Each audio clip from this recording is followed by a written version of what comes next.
可愛いと思う。え？感情が交錯している。 The Dangers in My Heart, episode 19, lovingly titled Secondhand Embarrassment, has just aired. And oh boy, I have some stuff to say about it.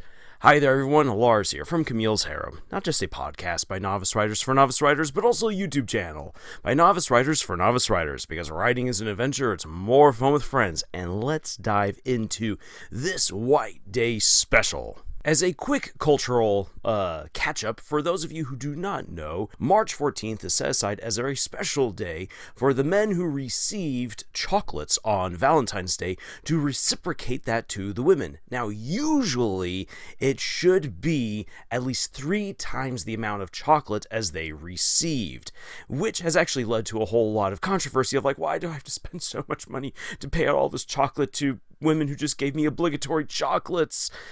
That all aside, if you get chocolate, you better pay in chocolate, boy. White Day has snuck up on Ichikawa.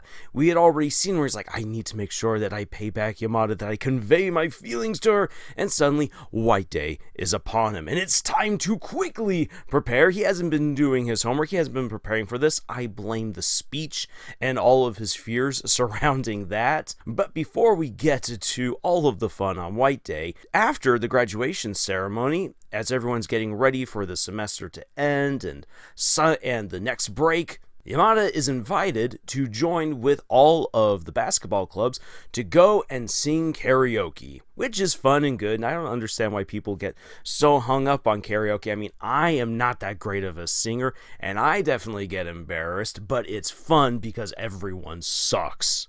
But Ichikawa is not thinking about any of that stuff. Nope. He is looking at all of these handsome, tall boys who don't have to stand on their tiptoes to just barely reach Yamada's face, and is like, oh my gosh, she's gonna be with all of these boys, and she likes someone. I mean, I obviously want it to be me, but what if I somehow misunderstood, and what if one of those guys is just gonna sweep her off her feet? I mean, look at them in comparison to me. And he then goes and does the exact thing he said he should not do, and that is be a little creep and follow them to the karaoke bar and spy on them. And I love how this backfires on him by being caught by some of the girls from the basketball club who they don't have anything against this little guy. In fact, actually, everyone's got a reason to like him, to be impressed by him because of how he managed to deliver the closing ceremony, the graduation speech for all of the senpais who are going on to high school. And so they want him to come on in, and instantly he's like, oh my gosh, Yamada's looking at me, she must know I'm a creep. And he runs away and he tries to hide away. Then Yamada comes for him, and it's all sweet and good, and look how fluffy and flirty this all is. And then he gets his just desserts for being a creep by being forced by all of the basketball players to sing karaoke. Again, everyone sucks, and Ichikawa, it's good that you eat this little bit of humility pie, because yes, you were being a creep. I don't care what your feelings are. I don't care what anyone else's feelings are in this matter. If you are going to go and invite yourself along, being a little creep, spying on people behind their backs, tiptoeing up to their karaoke room, you deserve to get embarrassed. And I'm not just saying that as I'm sitting here on my soapbox or standing on my soapbox, however you wish to imagine that I am recording all of this right here. I am saying this as someone who once was one of those stupid teenage boys who decided to follow groups that I was not invited along with. And yeah, you're a creep when you do it. I'm going to admit it. So, Ichikawa, you got what you deserve. But moving on to far funnier and better things, we get Hara coming in once again as the perfect wing woman to invite Ichikawa out on a double date. Because, well, if she's going to be going on a date with her man on White Day, in order to kind of assuage some of the embarrassment, to help Ichikawa and Yamada get together, as well as to misdirect certain people's assumptions. No, this is just a group get-together. It's a bunch of friends getting together on White Day, not a double date. And Ichikawa agrees, so is Yamada, and boom, the double date on White Day thus begins. But Ichikawa does not meet up with Yamada at first. Instead, he meets up with Hara. And I really do like the conversation that these characters have leading up to them meeting up with Yamada. And the reason why I like it so much is because not only is this Hara trying to help Ichikawa get out of his shell and confront his feelings, accept his feelings, and it's not just Ichikawa beginning to realize that, oh, I'm just being overly negative. That's pulling me down, that's pulling you down, that might also be pulling Yamada down, that's preventing me from getting into a good, healthy relationship with her. But also, it is possible for boys and girls to be friends. It doesn't always have to be that they secretly have a crush on each other. Yes, while Ichikawa does like Hara's assets...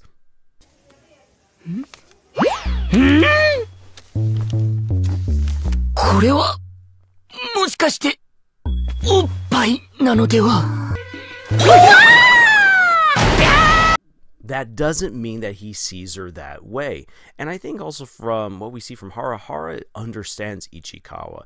And there's a lot about this guy that she likes, but she doesn't like him in that way. So it is therefore possible for these two characters to absolutely be good friends, to be supportive of each other, and that's what we see here on this double date. And I love how you just get all of the fun awkwardness out when Yamada comes up from behind right as Ichikawa is calling Hara cute, when really he's not just simply calling her cute, but he's thinking of how the hat will look cute on Yamada. But of course all of that is lost without the context of the conversation, and boom, thus begins the hilarious misunderstandings. The boys, murder, murder, murder, or do not look at my girl this way. Great middle school posturing. The hilarity is perfect. And to be quite frank, most double dates really are kind of awkward unless everyone understands what their various relationships are, that they respect who's in a relationship with whom, or I should say a romantic relationship, and boom, then a double date can work out really well. Otherwise, I have been on plenty of double dates that have slid into the very awkward, just like what we get right here. The great thing, though, again, is that Hara comes in clutch as the perfect wing woman, takes her man away while leaving Ichikawa and Yamada to be alone to enjoy the rest of White Day together. However, Ichikawa, being who he is, almost sinks it entirely by still being a Debbie Downer, and it takes him a while to finally get everything right in his own head, in his own heart, in order to give Yamada a nice white chocolate muffin. But not just any white chocolate muffin, it also has a gift, which he has to prevent her from eating because she just tears into this delicious little muffin right here. It has a gift, a nice little bracelet that has a jeweled bone. I actually first thought that this is a necklace. I think it could still be used as a necklace, but they decide to use it as a little bracelet. Ichikawa, my man, you know, you and I both know that you missed out on a fantastic opportunity to try to put that around her neck. But as the real title for this episode goes, we are overflowing. In this moment, on this double date, on White Day, as Ichikawa is returning Yamada's feelings, he and she both come to realize that, yeah, you know what? The feelings are there for each other. We are romantically connected. And while, again, this is just one of those frustrating things where, like, okay, you guys, you are now officially in a relationship. Just say it, get it done and over with, kissy kissy, and let's move on. We are not yet there. Again, this comes back to something I said last week. When are you actually dating? When do you finally become a couple? Does it require you to sit down and have a proper confession? Is it when you finally start holding hands? Or is this something that you only realize that you were in 6 months down the road? This is a very personal, very difficult thing to navigate for everyone. When do you actually get into a relationship?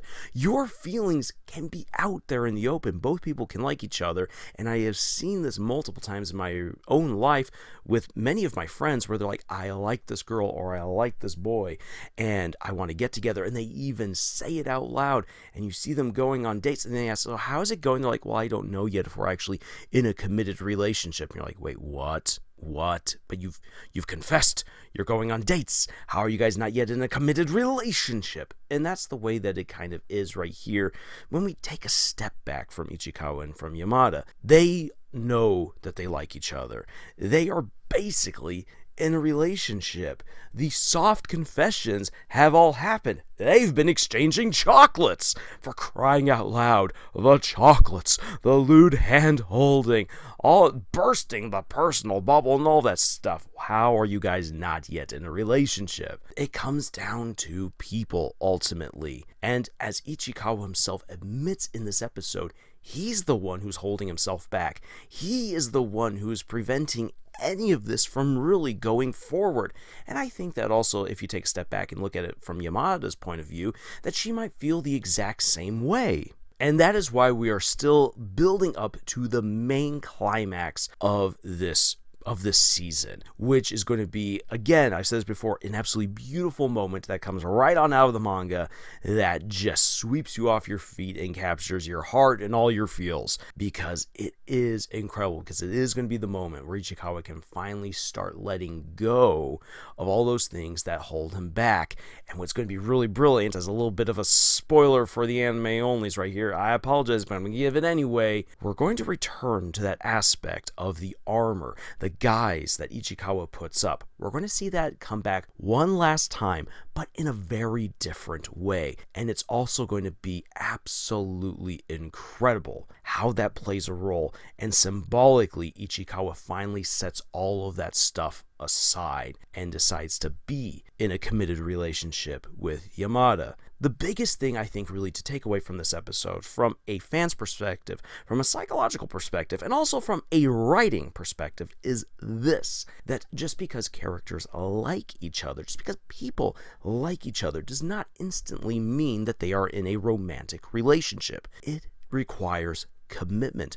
It requires both people being in the right headspace, coming together and mutually agreeing to be in said relationship. If it's only one way, it was never a romantic relationship then. It was only just a one-sided affair, which is really sad to see because of all the potential and then obviously the hurts that comes afterwards. A good relationship, both in fiction and in real life, requires both people who are in it to agree on it, to share their feelings in open, honest communication, and then decide to be together and work on their relationship from that point on towards a mutual goal of wherever they want their love to be in the future. That is difficult. That is incredible. That is beautiful. And that is something really, really hard to pull off in real life and in fiction. So many people go through breakups in real life because they miss out on this very important feature. And when it comes to fiction, we're just so eager to slam our characters together that we forget to do the proper build-up or to then build on the relationship once it's been established. Getting together is never the end goal.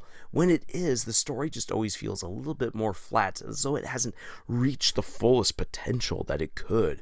We want to see characters get together, yes, but we want them to get together properly, in a healthy way, in a way that complements them and builds them up and sets them up for success down the road as they continue on in their romance. So, that is all I have to say for this particular episode of The Dangers in My Heart. Again, just a wonderful, great, fluffy episode right here, full of secondhand embarrassment, tons of cringe, and of course, just a lot of really great moments between Ichikawa and Yamada, and also between their friends.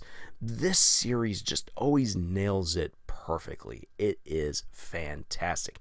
And I cannot wait for the next episode because it is going to be good. Now, with all that being said, if you like what we do here, if you want to support what we do, then please make sure that you like, comment, share, subscribe if you haven't already done so. But the thing that would really help us out the most is if you check out the books that we have published. Links for them are in the description below. Otherwise, thank you so much for joining us on this incredible adventure that we call writing. And until the next video, y'all, tschüss.